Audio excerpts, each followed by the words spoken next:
Коло, эмаль жана күмүш айкалыштырылган көркөм өнөр чыгармасы биринчи президенттин китепканасындагы көргөзмөдө көрсөтүлдү. Борбор-калаанын жашоочулары Түштүк Кореядан келген Минхва көркөм колдонмо, кол өнөрчүлүк көркөм өнөр чеберлеринин эмгектерин көрүштү. Мындай живопись түрү 16-17 кылымдарда жаралган жана азыркыга чейин өз баалуулугун жогото элек. Авторлордун биринин эмгегинде балык бар. Анын элеси абдан белгилүү. Ал жашоонун уланышын, өнүгүү жана окуудагы ийгиликтерди символдоштурган. Сүрөттөр жана көркөм чыгармалар эмаль менен капталган жана аларга кошумча көлөм көрүнүшүн тартуулайт.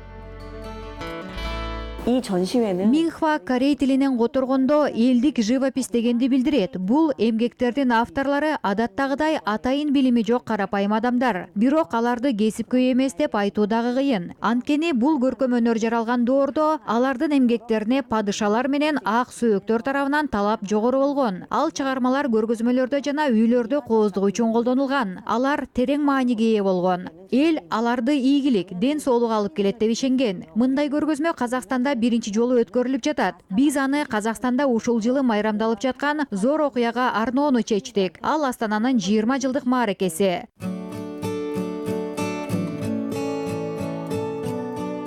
Дагы бир залга сүрөттөр, китептер менен чогуу коюлган. Чосон династиясынын доорунда мындай чыгармалар көптөгөн корейлердин бөлмөсүн кооздоп турган. Бул аларды билимге, илимге умтулуусун көрсөткөн. Сүрөтчү мындай сүрөттөрдү жаратуу үчүн көп кылым илгери колдонулган түстөрдү пайдаланган. Аталган көргөзмөдөгү экспозициялар казакстандык аянтча үчүн атайын даярдалган. Анда 3 чебер өз чыгармаларын 1 жыл ичинде түзүп чыккан. Эл башы китепканасы музейиндеги галерея иштей баштагандан тартып, бир нече ай ичинде көргөзмөгө бир нече миң киши келди.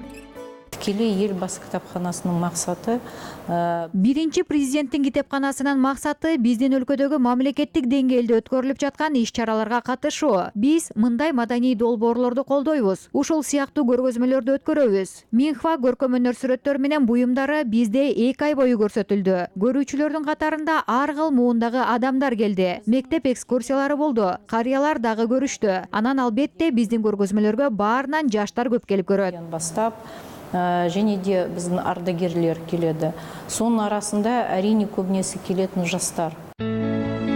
Буга чейин эле Казакстандын сүрөтчүлөрдүн заманбап көркөм өнөр сүрөттөрү C-Art галереясында илинген. Анда 13 сүрөтчүнүн эмгектери ар кыл жанрда көрүүчүлөр сынына коюлган. Мында видео эмгектерди көрүүгө, сүрөттөргө суктанууга, арт перформанс менен жакындан таанышууга жана чөптүн үстүнөн басып көрүүгө болот. Чабынды чөп бул жерге жөн келген жок. Ал ушул көргөзмө ачылган айга жана ушул тапта мында жүргүзүлүп жаткан бардык иштерге байланыштуу коюлган. название тамыз. Тамыз деген түркчөдөн отту күйгүз деген маанини берет. Биз үчүн отко байланыштуу түшүнүк. Ал эми түрктөрдө бул тазалануу жана жаңылануу белгиси. Башкача айтканда, жаңы нерсеге жол бериш үчүн кайсыл бир эски нерсени өрттү. Анан биздин мезгил менен өткөндү талдабай, азыркы учур жөнүндө параллель ой жүгүртүү. Менимче, өткөн чак тууралуу кайра ой толгоо кылбай туруп, кандайдыр бир келечекке баруу оор болуш керек. И без анализа прошлого, без переосмысления прошлого, я думаю, что тяжело идти в какое-то новое будущее.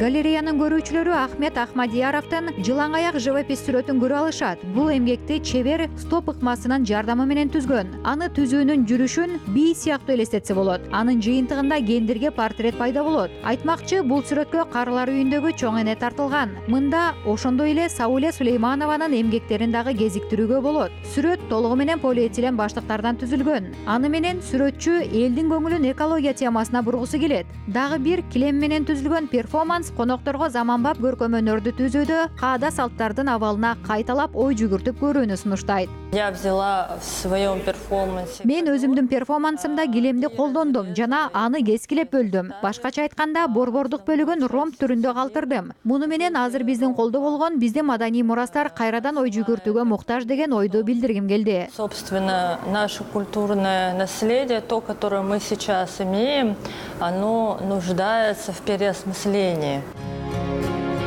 Заманбап көркөм өнөр көргөзмөсүн Борбор-калаанын көрүүчүлөрү баш оона айынын аягына чейин көрө алышат.